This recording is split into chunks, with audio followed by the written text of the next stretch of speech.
All right. Looks like we are recording. Frank, welcome to my house and welcome to the Everyman BJJ podcast. How are you doing today? Thank you. It's nice to be here in the Casa de Noah. Thank you. Las Vegas, welcome. Nevada. Welcome. First time we've ever shot live together. So it's historic. No masks. No masks. There's no social distancing here in effect. I think that you and I both have pretty strong immune systems, and so and we kind of monitor who we're around and wear masks in public. So this is a unique podcast or episode today. So there'll be a little bit of adjustments here. We're even starting a different time today.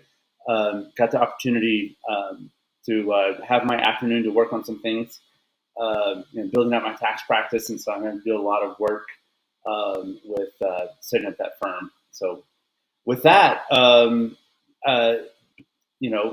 we just came off of the heels of UFC 254, and quite an historic moment there to go 29-0 in a professional career.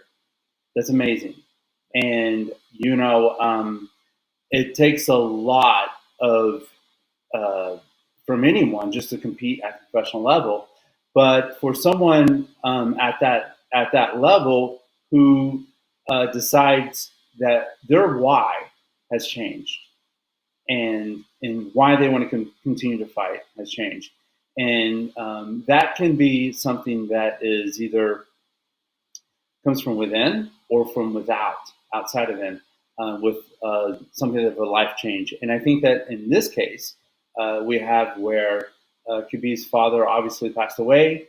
And so you told me before we got on that you had some thoughts about that. So I wanted to hear what your thoughts are about the passing of his father and his decision and how that fits into what you and I talk about on this broadcast about the importance of your why.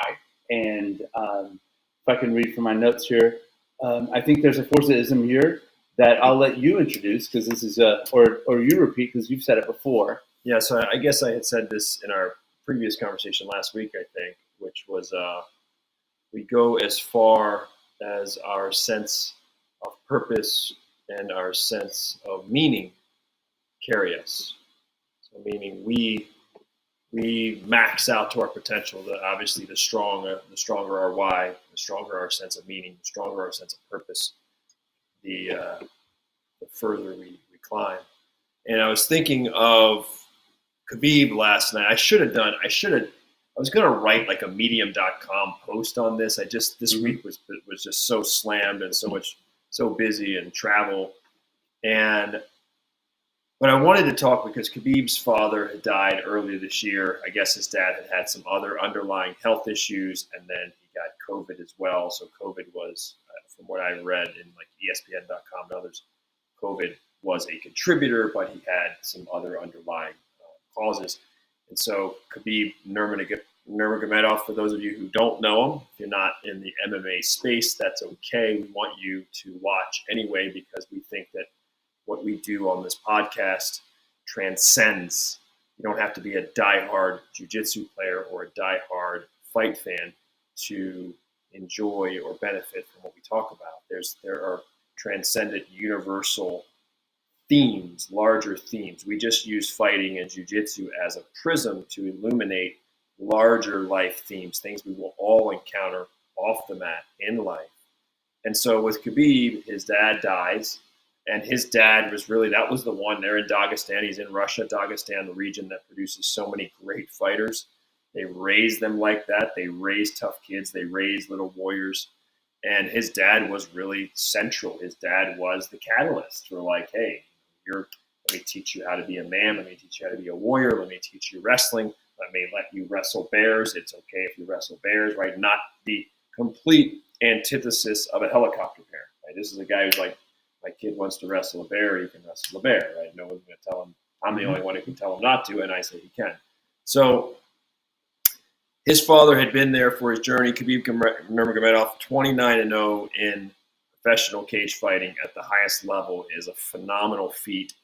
you have to put him in the discussion among the best of all time. Might be the best of all time. I mean, I think sometimes Khabib gets penalized because he's not as flashy as, say, Anderson Silva, or as dynamic as a John Jones. He's not big, right? There's also been a big man bias in fight sports for a long time, where people just love the heavyweight division. They love the power. When they see smaller guys like even Demetrius Johnson, the problem is because they're small, a lot of people just think, well, I could kick his butt. He's smaller than me.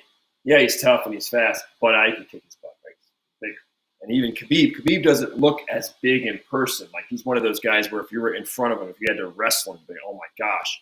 But it's not always visibly transparent. You don't always watch him and just be, it's not the most awesome thing you've seen unless you understand fighting, right? If you're just a regular person, it doesn't have all the flash and pizzazz. He kind of grows on you fight by fight, and you realize, oh my gosh, it's really hard to do what he does. He's got to be just so smotheringly, incredibly strong.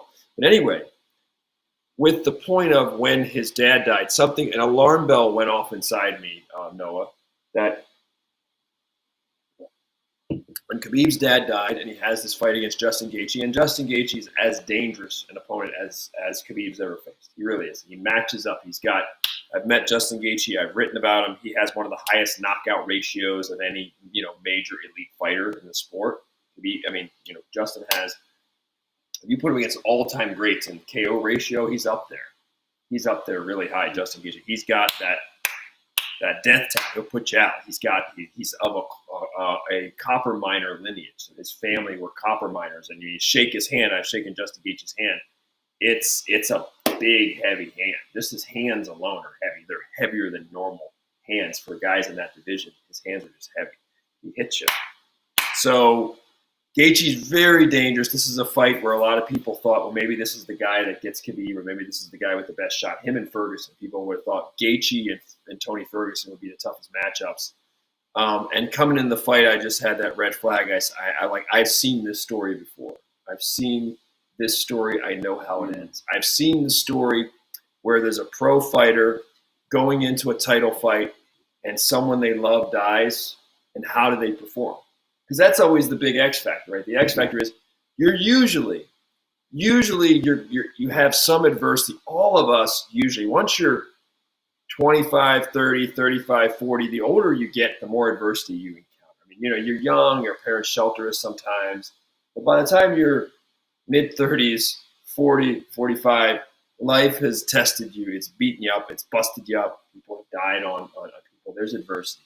So this is the biggest adversity Khabib had. I've seen this story. Someone dies on it, and I'm like, again, not scientific. We don't have scientific data. We just have the data in my brain, right? 30-some years of fighting experience, boxing, MMA, jiu-jitsu, wrestling, thousands of training sessions, thousands of matches I've watched. I'm computing thousands of stories I've processed in the fight space. I'm like, okay, someone dies on a fighter. What does that almost always do to the performance? It improves the performance. We would think, it's almost counterintuitive. We would normally think that someone would be so despondent, so down, that a death would hurt their performance, would hamper their performance. It's not the case. It's like that channeling we talk about a lot here, taking that fuel, whether it be anger, whether it be angst, whether it be hurt, whether it be you want to prove people wrong, whether it be the hate of other people when you want to prove them wrong. There is this fuel of someone dying on you. Because this might have been the best Khabib we've ever seen. He made quick and fairly easy work of Justin Gaethje. And that's about as, no one's ever done that, to Gaethje like that. Oh, I gotta admit, I haven't seen the fight. Yep. So you're spoiling it for me, and I know it's coming. But let me go ahead and ask a couple questions here, which is, I expected, and when I watched the fight, what I'm going to be looking for, even though it's already occurred, and by the way, we got to talk about this. I came downstairs yesterday and I sat down on my laptop, and I'm like, oh, let me just see, what time's the fight going on. I think it comes on a little earlier today. And thanks a lot, Google News, results. I'm like, wait, no. and I'm seeing the results of what's happened. And I'm like, no, I don't want to know that this has already happened. But what I wanted to see was the consistency of Gaethje's. I talk about that lead, pushing off with that lead punch, lead punch. Jab. Yeah, just pushing off with it, getting in there, working in there, where he's jabbing his way into something, jabbing his way into his combos, jabbing his way into his kicks. So I'm still, even though the fight's already happened, I'm looking forward to consuming the fight, to watch and see how it happens. And because all I've seen so far is, all I saw on Twitter was Gaethje is out cold, and I see Khabib kneeling and just giving thanks. But to take all that aside, let's just push all that aside right now, and go into what you're saying about how that doesn't affect, it doesn't affect his performance in a negative way. Because think about it like this: you've got, when a fighter goes and they step into the ring or in the octagon, and that's only for 20 minutes, 25 minutes, 15 minutes, etc., or however long it lasts. That's just the tip of the iceberg. Okay, because what's underneath the surface is the whole 90% of it, and that whole 90% of it was on his training camp. But back up before there, he had his time of mourning, and Khabib's Muslim, and in the Muslim faith, they approach mourning. They typically in Muslim faith, the body is buried by sunset or by sunrise the next day. This happens pretty quickly. So then it's a very formalized approach to mourning. Whereas in other, in different religions, each one has its own. But he's a fairly religious person, so there was a bit of funeral as ceremony and remembrance, and there's a more of a and that's obviously an end to his father's life, but not an end to his legacy.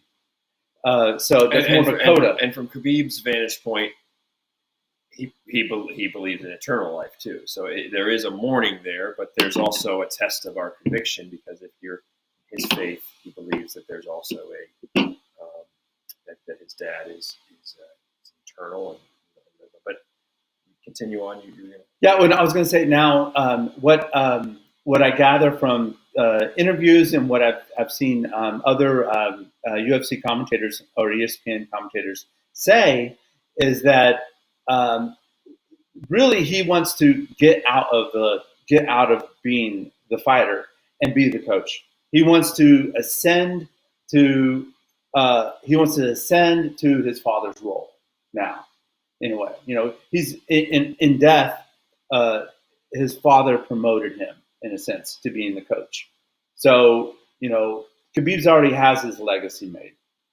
But he really wants to create a new legacy in bringing forth all of the fighters coming. We're going to need to get really good at pronouncing names now. See a lot of them coming. Now instead of just him fighting for his own record, his efforts are going to be into bringing forward the next generation. So really, that's the thing to look forward to. And I want to say, by the way, if you hear my puppy barking or making sounds in the background, I may jump up real quick just to calm him down. He is all of 7 months old, and you just found out he's pretty big. He's 70 pounds, Yeah, Khabib was wrestling bears, and I'm wrestling Noah's 100-pound, 7-month-old dog. There's an Old English sheepdog, and he's quite the watchdog. He'll hear other dogs barking, and he lets me know. So, but staying with this theme of when someone died, we saw it Buster Douglas when he beat Mike Tyson. Not shortly before that fight, his mom had died. I've done just tons of In fact, I can't recall a single episode of in a major combat sports fight where somebody died and the athlete had a really like sucky performance. I don't recall. I got one name I want to throw out, and let's just compare the two. Not really the contrast. But let me go into. I'm gonna write down this name. And you're gonna see it. So when we talk about the benefits of, say, training jiu-jitsu or wrestling, the benefits to the soul, the benefits to sculpting us and improving our character. And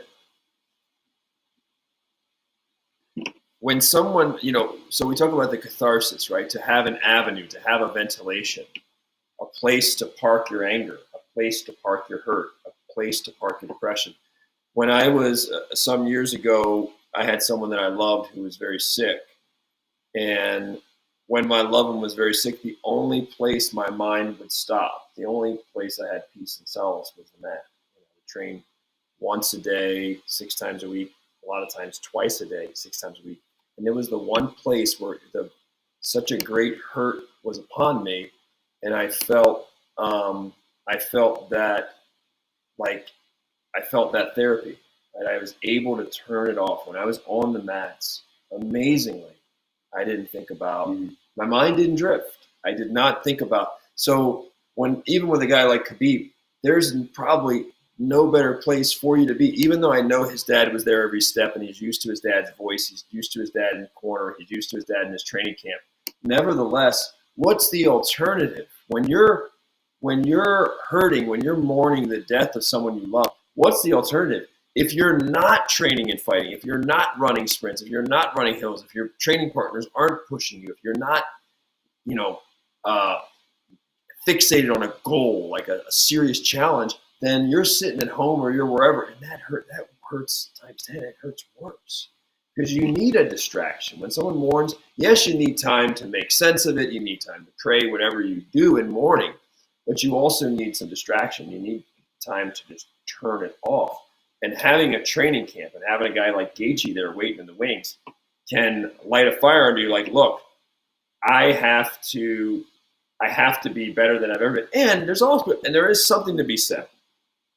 There's a lot to be said for dedicating a fight like to your father. You're going to be way harder to beat, bro. If you sat there, if a fighter, and Khabib, in his Muslim faith, he's the kind of fighter who's like, I will dedicate this to my dad.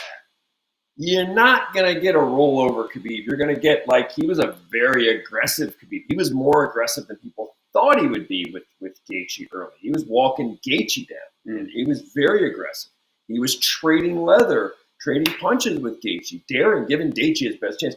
The other thing I was thinking, though, I do want to still go deeper into this death thing, but Gaethje, we have to remember, as awesome as Gaethje looked against, say, Ferguson, beat Ferguson up really badly and throwing everything, jabs and everything else, great combos.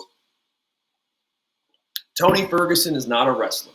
He's not an elite wrestler, and he doesn't pose the threat. So Gaethje could stand up and just focus on his combinations. He could focus on boom, boom, boom. He could focus on jab, boom, boom, boom. He could do that. You obviously cannot do that. Nurmagomedov's wrestling is probably the best we've ever seen in MMA.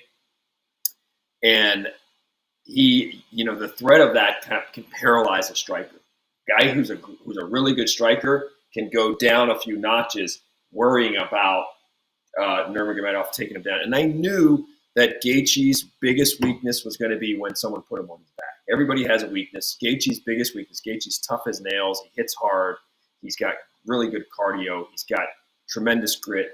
But I knew, just deductive reasoning, I hadn't even seen him. I'm like, he has a weakness, and I bet you it's on his back. And that's what happened.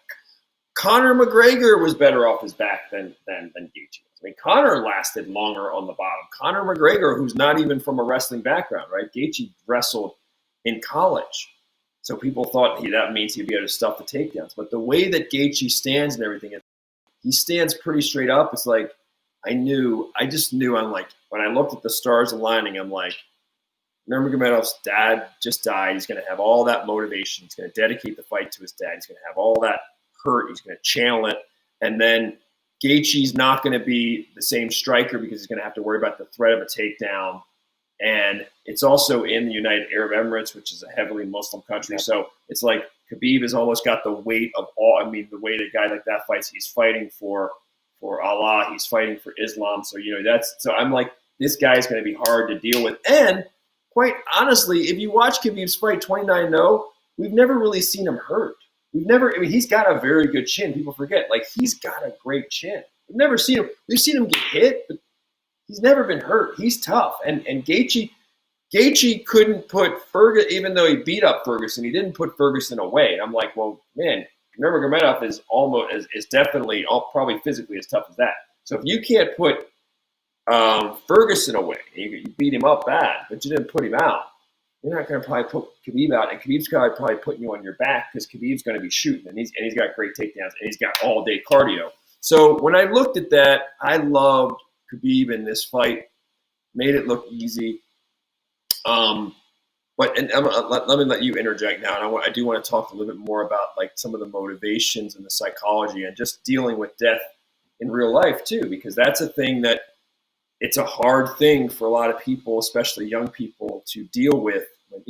I've seen suicides. I've seen a lot of stuff. We see people die before the time. And that is a part of life that can zap a lot of people. Sure. This is, I want to twist, or I want to pivot the conversation a little bit, and we'll come right back to it, because I want to mention, the contrast. Custom Motto passed away with Mike Tyson, and how that changed his legacy through his fighting. But there's another perspective on how down, and that's to look at the UFC and how, I don't know if I want to say it, maybe not the UFC, but the UFC had to know, the organization had to know that he was looking at retirement. I mean, this is not, he said it before, people were like saying, maybe he'll get to 30, do 30 and he'll put in a McGregor fight. But I think it was kind of, pretty much common. It was an open secret that he was looking to retire here. Now that being said, did you hear anything about what Mike Dolce has reported about? Have you seen this controversy yet? Mike, I know that. Yeah, Mike Dolce in the last 48 hours has put out a video, and he highlights something very interesting that happened at the weigh-ins between Khabib and Justin. Yes, and I think that there's so many aspects in this, and the reason why I bring up that is an open secret with Khabib looking to retire. There is a major controversy going on at the weigh-ins now, because if you watch the video that Mike Dolce put out, it shows that the regulatory affairs person goes in, and this is a scale, right? And the little part at the end where the weight goes on. Literally, what happened is that, so this is the lever when we step on the scale, and what happened with Khabib, he got on the scale, and as it's going up, the regulatory guy moved the weight thing off before it went up and sunk back down. Because normally it goes up and it sinks back down to where you are. It was on its way up and did not stop. Mike astutely points this out, and he more than anyone else, he has the credentials to say this. So kudos to him for identifying this discrepancy or something that is off about this. And something small like this is a big deal because it looks like there's a bit of controversy about this. That it could be his body language. He looked like he was fairly well. They did him with a towel around him, and then when Justin Gaethje came in, everything was normal. He came in, the scale, the indicator went up and it sank back down, and then, like normal, the regulatory person moved it off of there. So yeah, I'm surprised you haven't heard about this. Have not But heard yet. yeah, no, it's shocking. This is like an interesting. But let's just how to take that. There's so many details. There's so many elements into a fight, and I bring up about the UFC's perspective and having one of their great stars retire. I don't know, I don't want to allege anything, but that's just something to bring out. And every time you put together one of these events, there's going to be little things, and I would like to see the organization address this, because I think that they need to address it, and because you need to hold everything to its finest level, because Khabib comes at his finest level. These are phenomenal fighters, and for something like this to taint the record would be, it just takes away the greatness. But yeah, I have not. Sorry to sign. Yeah, I have not seen. I'm not aware of that. I mean, you're telling me it for the first time, but yeah. Yeah, I don't know that. I mean, we all want to see that. I hope that everything was as it should have been. But I'll just say that I think Khabib previously had said, I want to fight. I want to beat him and his dad. Their vision was 30-0, 30 wins, 0 losses, and then we retire. And so now he's 29-0. There had been talk that he would fight George St. Pierre at what weight, whatever, who knows. But that was a fight that interests him. And who knows, but I know that when you look at the fighter, especially when you're in Dagestan, so people, when you were talking about the iceberg, and people see this, but they don't see everything under, right? They see you successful, they see somebody make a lot of money, be successful, but they don't see all the hard work and all the sweat and all the suffering and all the sacrifice and all the discipline and all of the doubt that goes in, and the fear that goes in that too, to accomplish big things. There's a lot of landmine. For a guy like Khabib, we just saw the career, whatever he was, 13 wins, 14-0, whatever he was in the UFC, 29-0 overall, arguably the best to ever do it. I think from my recollection too, Khabib, I think, has only lost one round his whole career. Never seen him injured. I think he lost one round on a judge's scorecard, and that was the Conor fight. There was a judge or two judges that gave Conor one round. Those are the only rounds, the only round the guy ever lost. So no offense, I love John Jones, I love Anderson. They were flashy. I'm going to say that Khabib was probably the best to ever do it. That's my opinion. 29-0, you can't argue with that, right? Now John Jones's one loss is disqualification loss. So we're going to remember that. And John Jones did fight any and everybody, but John's had some razor thin fights too. I mean, he's had, the Gustafsson fight. He's had, the Reyes fight. John's had a lot of stuff as well. I love John Jones. I'm all for the redemption of John, but John's had a lot of stuff outside the cage that has undermined him too. When you just look at like the best to ever do it. Anyway, I personally get my, but when you look at why would someone retire fairly early? Well, first of all, it's already been in his consciousness. Him and his dad have already talked about it. 30-0 was a number that him and his dad had talked about. Secondly, you get, when you think of motivation too, I think he's 32, 30. GSP retired at like 32, and then he came back later, but GSP was 32 when he retired. Okay. There have been the Mendez brothers, both the Mendez brothers in jiu-jitsu, like 24-year-old, 25-year-old guys, multiple-time world champions. The peak at the zenith, they could have won way more world titles. I mean, well, why? A lot of, I've seen some greats in jiu-jitsu retire while they were on top and not stick around. But I think when you're from Dagestan too, like they raise those kids from like age 2 or 3 years old to be like just tough kids and fight. They raise them where you fight your way out of things. You have a fighting spirit. You don't take stuff from anybody. If you get beat up, you go back the next day and you fight them again. They're that kind of culture. So this guy's been living this for 25, 26 years. He's been living that code. That's a long time. So it's not just what we see. What we see is Yeah, you had a 10-year career. You've been in my brain for 8 years. Why you're retiring? We only see the 8. It's the iceberg. We see the 8 years or the 10 years. We don't see, no. I've been running my body hard. I've been cutting weight, suffering, cutting weight. 180-pound guy trying to go down to 155. I've been yo-yoing my body for a long time. I've been dealing with the pressure of if I lose, even though he's awesome. But there is that fear, even for the best of the best. They've been dealing with the pressure. And then also you're at a point where you're a world champion like that, and it's like you reach a point where you really only have, you don't have as much to gain when you're that great, when you're in the conversation for among the greatest ever. You have no losses. Pretty much you're there. You have a lot. You don't have as much to win anymore.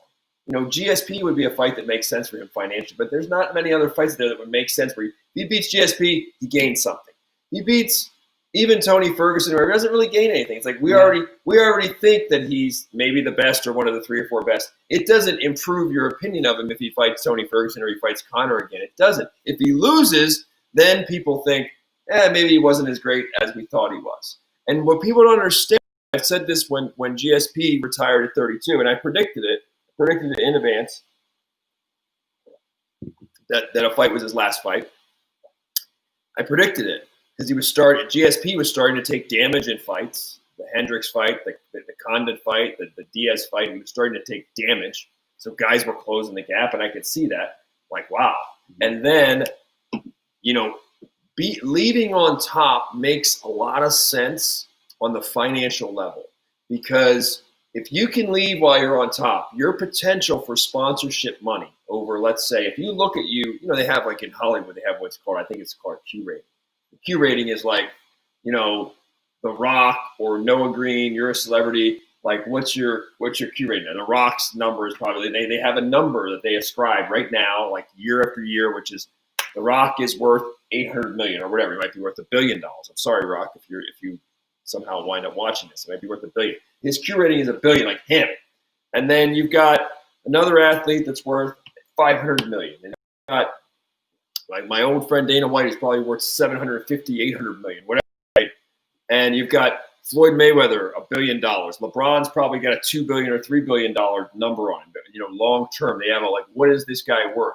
What's the minimum? They sort of put a value tag on you. What's the minimum just to talk to that guy to get a sponsorship out of him? Don't call LeBron unless whatever. So you already know that, and when you do that, as you get bigger, you start realizing. If you retire today, okay, if you're a pro athlete and you're a legend in your sport, and you retire today, and you never had a blemish, you've never pissed hot for steroids or anything like that, because everything that Q rating. You're an elite fighter, you're maybe the best, but you get a loss, hurts your Q rating. It can. You get popped for steroids, hurts your Q rating. Get caught up in some controversy, hurts your Q rating. You know, so now the sponsorship money in terms of, hey, what is Khabib worth for the next 20 years? A hero in Russia, right? Hero in the Muslim world. What is he worth any sponsorship? I'm just going to conjecture. If he wants to be, that guy's probably worth 10, 15, 20 million a year in sponsorships. I mean, I think he's one of the most popular athletes in terms of Instagram, like number of followers. I think he's in the top 15 or 20 in the world. He's got tons of Instagram followers too. So what's he worth? He's worth more, actually. If the UFC said, hey, Khabib, here's 12 or 13 million or whatever, I'm making that number up. Here's 12 or 13 million for your next fight with Ferguson. Here's 20 million for a fight with Conor. Sounds like a lot of money, but guess what? Over a couple years in sponsorship, if he has good representation, he can get that. He can get that money in terms of sponsorship. But if you lose that potential for, you know, it can fade real quick. If you lose a couple fights, you're still worth something and you're still worth a lot, but you're not worth like you are the Midas touch. Like you are infallible. You've never been beaten. You are the standard, like any product. It's like now you're distinct from everyone else. Right now, he is in a rarefied air. If you lose one or two, well, I mean, Gaethje entered the fight with 2 losses. Like you're not the same. When people love whatever, a lot of wins, 25-0 and 0, 35-0. People love when they see that number. Even if you're fighting bums, like in boxing, people fight not very good fighters. Even if you're fighting bums, tomato cans, as they call them in boxing. if you've got 35-0 and you've got a big following, and it's hard, bro. That's like, wow, people love that. Well, you never lost your, Yeah. So you're protecting that too. You don't have to make weight. You don't have to the hardship of you always think your dad should be with you. He's not. You're always expecting his voice in the corner, but it's not. Mm-hmm. You're a Muslim too, and there are other things because this guy is super religious and he's super engaged in his faith. This is a guy who there are other things. There's a whole code. This guy, there are other things. I believe Khabib when he says that there are other things more important to him than money. I believe that. I believe that we don't. A lot of us don't understand that in America, but some people have a code where some things are more important than money. His why has never just been money based. It's not the number one or number two. It's not. It's clearly not for him. If it was, and he wanted the quick money, if he was an instant gratification guy and he wanted the quick money, then they would say, "We'll give you Conor McGregor for $30 million or $35 million." Yeah, I don't think his motivations are going to go there. He doesn't want that. Yeah, I don't think. And how does that fit into Endeavor's, framework? Where the only way they can play this now is they play off the mystique and say that he has a brand, and that brand is not from his own fights, but from the stable of fighters. I don't know if you saw. He put Dagestan on the map. We knew about Dagestan, Yeah. but regular people didn't. By the way, the world to know this region. They just churn them out. They churn out these little warriors left and right. By the way, I just got to say, he's the poster boy of that. It's been about a year or less or so that I've sat with you and talked to you, and this is the Forza jab, by the way. This jab, because you're you know what you're doing when you do that to me? I'm like, he's measuring up his distance with me. So well, by the way, we got Hickson. We got Hickson Gracie here. Hey, Hickson, legend. Love you, man. I used to stay up late at night. Noah just happened to have this.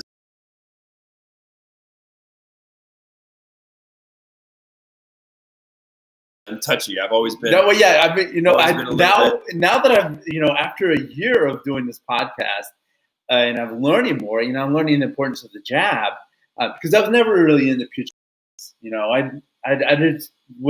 I'm more into the jits thing.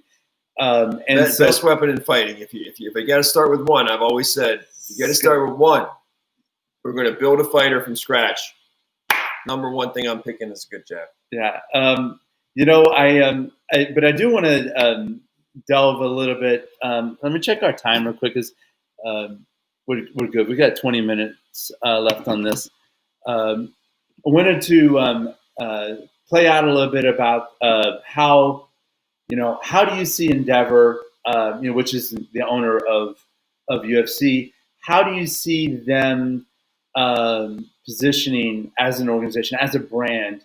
The fighters coming out of Dagestan that are coming out from under fight school, or how do you see them playing? Do you see them setting up? And here's where I'm going at with this. I mentioned Custa Amato, Mike Tyson, and that relationship. It's a storied relationship that is one for the ages. It's one for the ages. And here now you have Khabib and passing as his father, and how the storyline, the narrative you can create here, or actually just absorb, is if you watch in the next 5 years, you're going to see Khabib's handiwork come out, and we're going to have. Here's what I'm going to throw out for consumption is that as a result of this pandemic, there's a lot of sorry and bad things that happen of it, but this is also been quite an opportunity for the UFC to extend its brand to a global brand. And kudos again to the UFC and how they have expanded upon their brand, and they've gone global. They're making it. I mean, they've always had a global perspective. They've always wanted to take it global and aim global.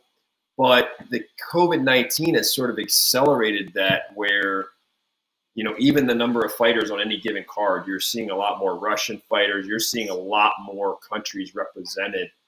And yeah, it's definitely moved toward a much more global, rather than, we always said Las Vegas is the mecca of fighting, of the best, of elite boxing matches, championship, UFC title fights, and it's the mecca. But we are seeing a shift. We're just not seeing a lot of that in the news as much. We're seeing the cards, like you said, we're going to have to learn, rightfully so. We're going to have to learn how to pronounce some of these Russian names. Yeah. But that is the beauty. I mean, we noticed this when I worked at UFC years ago. We noticed this too. We noticed that you could go, this is even 15 years ago. 15 years ago, you could go to a UFC event and you could see the Americans cheer for a Korean is fighting an American, and the people are cheering for the Korean, like a Korean zombie. Mm-hmm. Or a Canadian American fights an American, and people are cheering for the Canadian, like Americans are cheering for the Canadian.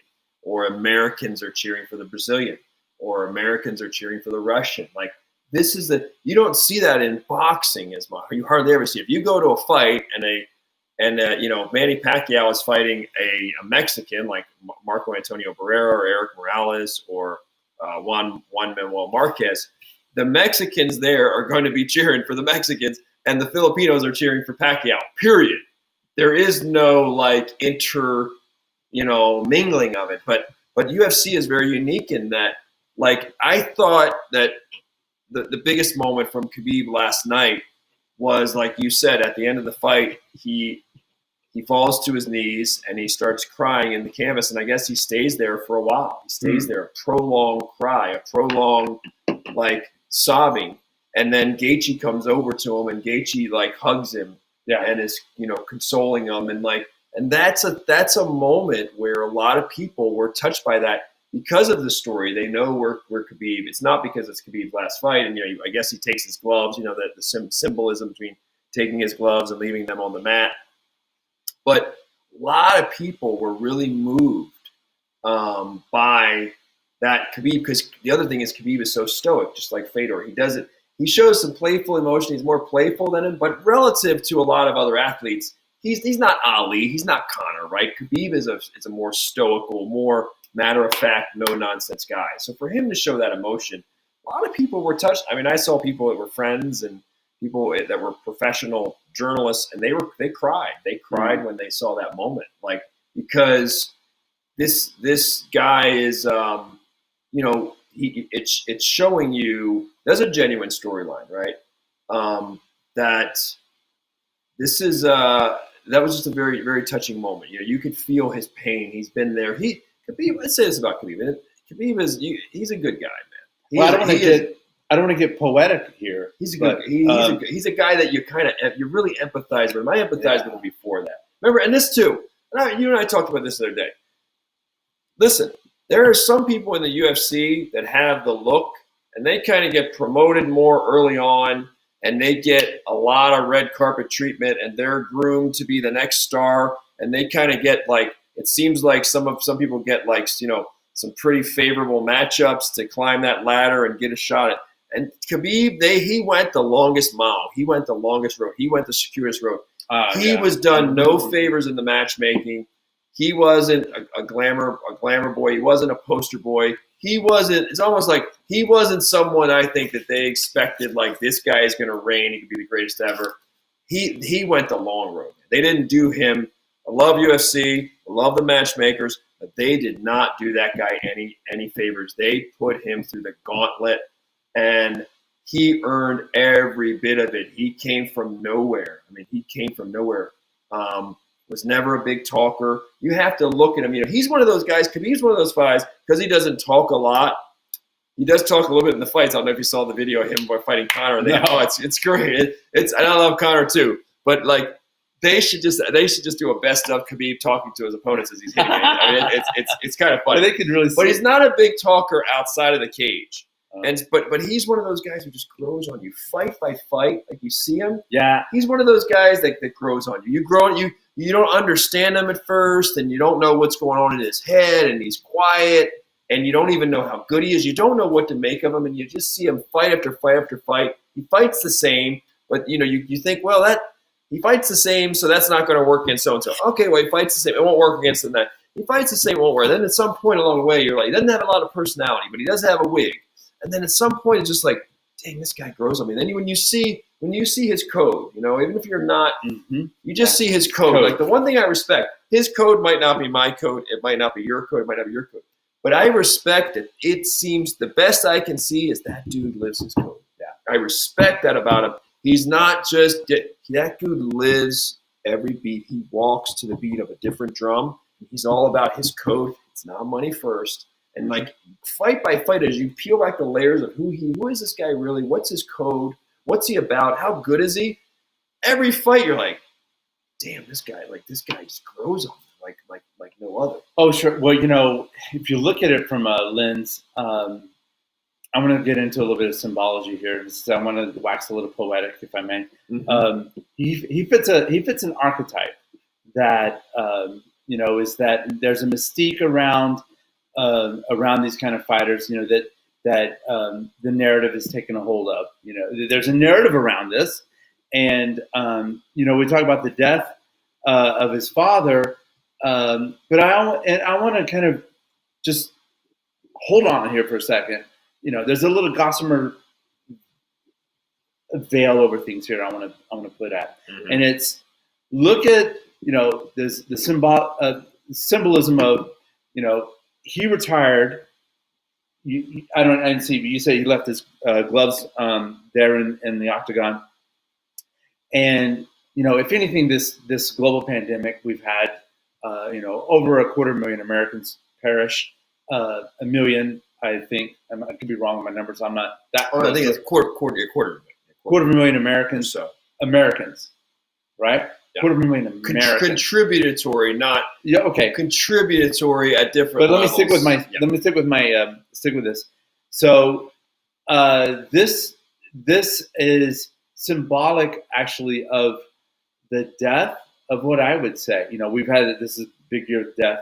Where he's retired, and it's also the end of, if I'm not mistaken, the end of the UFC's presence in Abu Dhabi for this run. They've already had that. So that was the retirement. I don't think they have any other fights there, do they? I think they're done. I think they all comes back to the U.S. for now. Mm.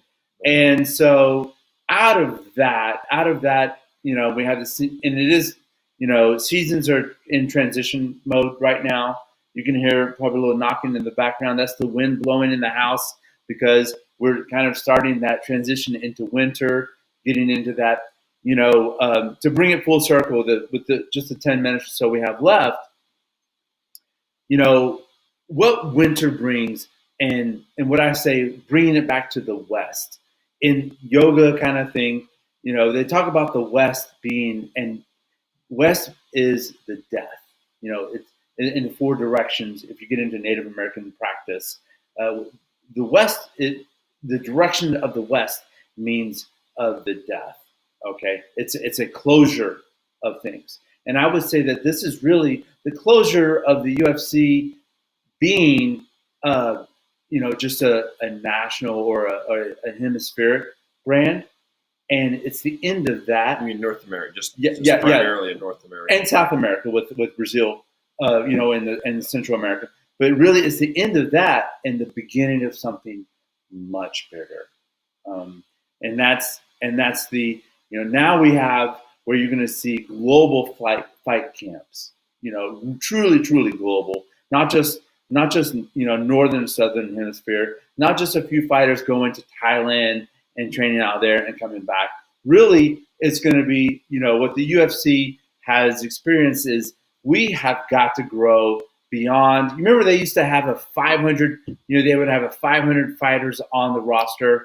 Now I think is an opportunity for them to really upstart, and you're going to see maybe Bellator get a lot of power out of this. They're on ESPN now. they're going to be it's a truly global brand, and they're going to have a much different experience going forward. And I wouldn't be surprised. Do you think that this is something that could actually be in the Olympics in about, in 1 to 2 cycles? Do you think that MMA could be something that is an Olympic sport? I don't know, but I'm not. I'm personally not as big of a fan of that as others, because I think, like, as an amateur in Olympics, you don't get paid, and you're taking like a lot of damage. I don't know how, as a coach, if I was an agent, I don't know how I feel about that. Like, if I'm putting my fighter through the gauntlet, my fighter has to make weight, I'm putting miles on my fighter's body, the risk of injury. I don't know how I feel about that. I know that maybe people could say it's good for the sport, but it's good for who? It's good for the promoters. It's good for who? It's good for who's it good for? I mean, I don't know how that's good for the young athletes who don't get paid. Yeah, who take a lot of risks. Mm-hmm. I just don't. I just want to throw that out there to you, because I don't know. Now, I'm sure I'm in the minority with that. So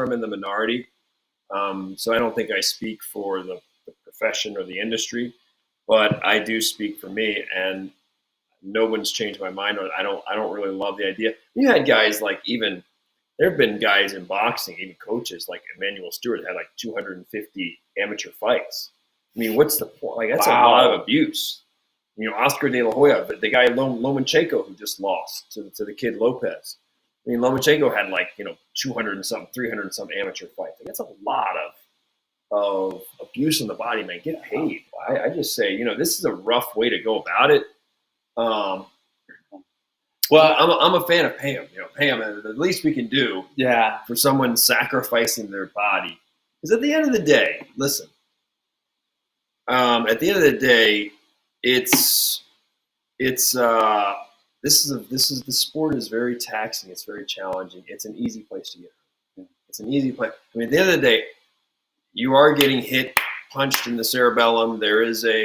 That brain is smacking against skull, and at the end of the day, it is a business. Well, what about jiu-jitsu? You think Brazilian jiu-jitsu could make its way into the Olympics? Just to throw that thought out there. I would love to see it. Yeah? I would love to see it. The thing that the Olympics helps, just helps with the people who aren't yet convinced, people who haven't bought it. For some reason, once the Olympics puts their stamp on things, and the sponsors follow suit, so it's mainstream. It leads to an influx, right? And I think that it's just a badge. It's just a credibility. If most people were really smart, you wouldn't need. I mean, Olympic champion is just a world champion that happened to fall on that every 4th year. It's a world. It's nothing different. You're a world champion who happened to win it in the every 4th year. In a big global event that has Coca-Cola and all these big sponsors. And at the end of the day, it's a fancy name for world champion that has like this historic, 2,000-year-old. It has a great name. There's a lot of cachet to the name. And people, when they hear Olympic, for some reason, if you said I'm a world champion, they're like, wow, you're a world champion? Wow. But if you're an Olympic champion, oh, triple wow, quadruple wow. Oh, write you a bigger check, wow. You're Olympic champion. You're Olympic gold medalist. Well, that's that. I want to write you a bigger check. That's that Q Now, score. the interesting thing is, you could be a 3-time world champion, but you lose in the Olympic year, right? So that 4th year, you win 3 world titles. Next year, you go to the Olympics. You lose it. You're a 3-time world champion, great, but you're not an Olympic champion. Like, Olympic champion just has this special cachet. So really, if you almost like marketing, right? It's almost like great marketing. There's more sponsors, right? A typical world championships, U.S. wrestling world championships. World championships. There's not as many sponsors as an Olympic event. Visa, Coca-Cola, right? Big Mercedes, and and the storylines, right? In the Olympics, they work on more storylines, more narratives, right? Evoking more emotion. But again, most people. The reason the Olympics things works too is that it takes advantage of the fact that most people don't care on every, it gives every 4 years is more special than every year. That's true. Like, every 4 years is like, for some reason the mainstream might not be ready for wrestling every year, but every 4th year with the right story, it's like, oh yeah, Let's feel patriotic. Look at this story of this kid who had it all the deck was stacked against her, and now she's winning a gold medal. Look at her glowing, and here's a Visa logo on her, whatever, on her jumper as she's warming up. So it's just really it's a fancy marketing thing in a lot of ways. It's it's a life changer in terms of you put your blood, sweat, and tears in this. Can you monetize it? Can you make some money at it? Well, I think Olympic gold medalist means you can make more damn money than if you're just world champion. But look at the panache that Ronda Rousey walked in with the UFC, with her having, she was an Olympian, and so her Q score, whatever you want, Q rating, that gave her quite a bit of lift. But I wanted to to close. People understand that. People understand Olympic gold medal. It's a brand. Yes. It's a brand. Even in a person who's not very smart understands. Oh, he must be really good. And I wanted to throw in this curveball at you about this because with every end there's a beginning, and so with Khabib exiting, wherever he's exiting the stage now, and so you have one of these greats exit the stage, but we need to start thinking through of like how will the UFC come back with a storyline to rebuild this slow crescendo up, or are they going to just be going at it with a lot of small hype? You know what I'm saying? Are we really going to have another champion to believe in, like the ethos that Khabib brought in? Yeah, that guy. And that's where I'm coming from. What's his name? The young kid, Chesmaev or whatever. Yeah, he is. Yeah, he's just, and he's got a little bit of charisma to him. He's got a little tough guy charisma to him that's very entertaining. I think even at 155, what's interesting is who's most likely to win that title now. Because you got Poirier, you got Conor, you got Ferguson. It's like finally Khabib kind of opens the door for somebody else. So somebody else's life is about to change. Somebody who couldn't, Dustin Poirier, if he could win the title, financially, bro, your money, goes way up. Your livelihood, your ability to provide for your family and help your community. Someone's life is about to change even more. Again, it's amazing. If you're number two, it's very unfair in our society.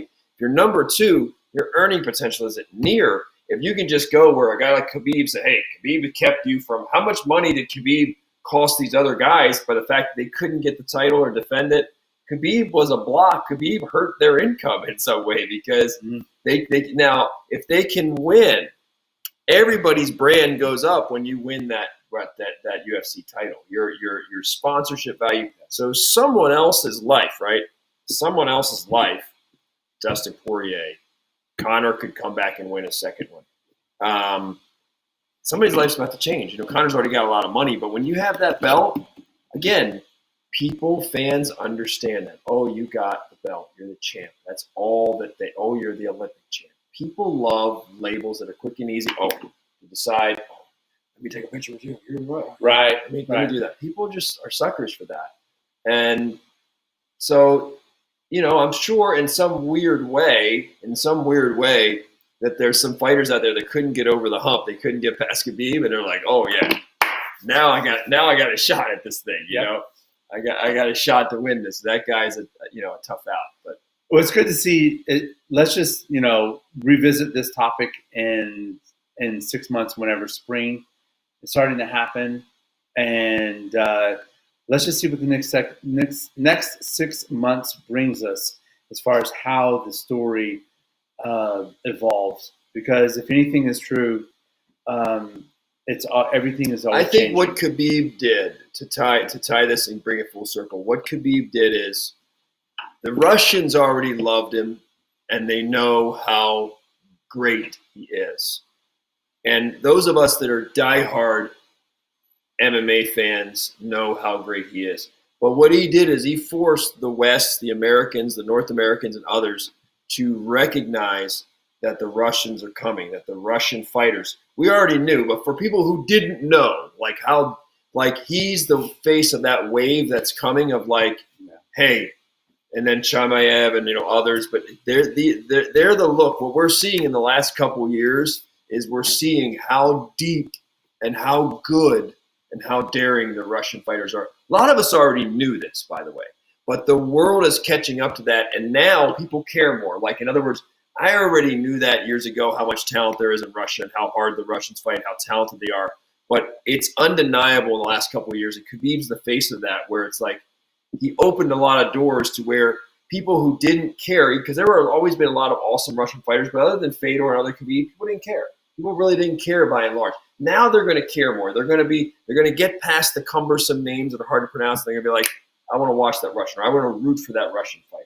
Yeah. They're going to get there now. He opened that up to make it's okay to like the Russian fighters and root for them, and for there to be a lot of Russian names that are hard to pronounce. It's now okay. For a long time, they just weren't given. They weren't considered as marketable to the pay-per-view crowd. Yeah, isn't that they just funny? weren't. They didn't get the loving. They didn't get the loving because it was assumed, well, they're not really marketable.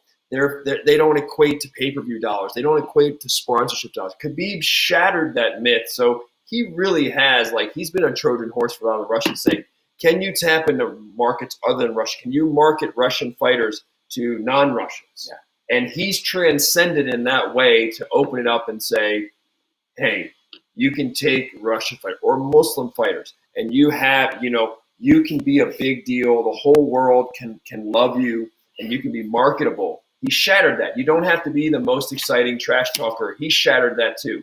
He doesn't talk a lot of smack, but he's been super marketable, and I think he surprised a lot of people. So a lot of Russian fighters are going to look like him, Fedor. They really opened the doors to make more people who aren't Russian, who can't speak Russian, who can't pronounce the name, fall in love with Russian fighter, the way a Russian fights. He's made it easier for other Russians coming up. And this is part of the, and I think that this is part of how,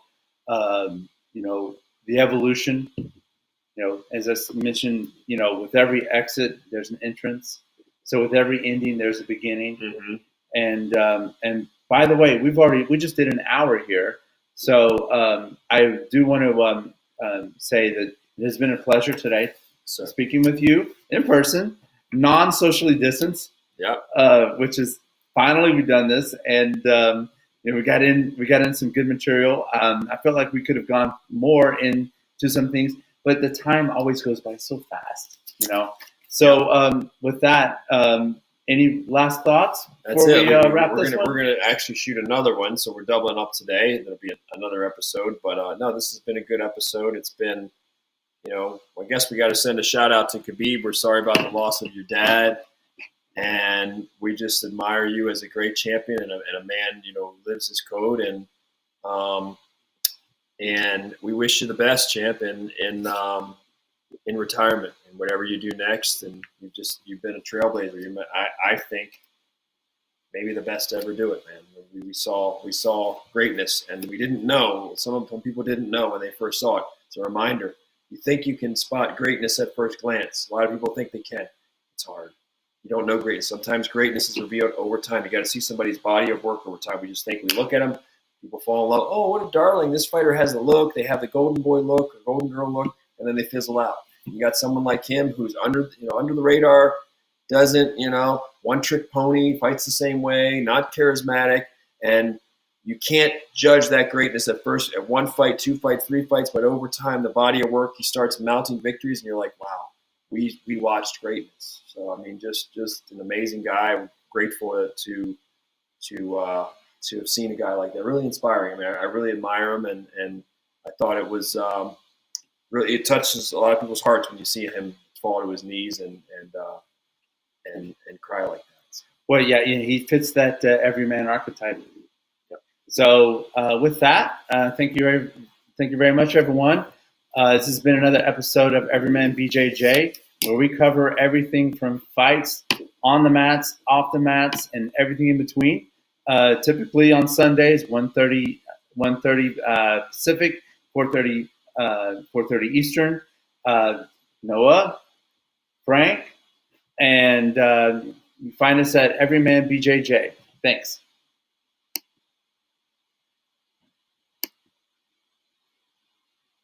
Awesome. Wow. See you.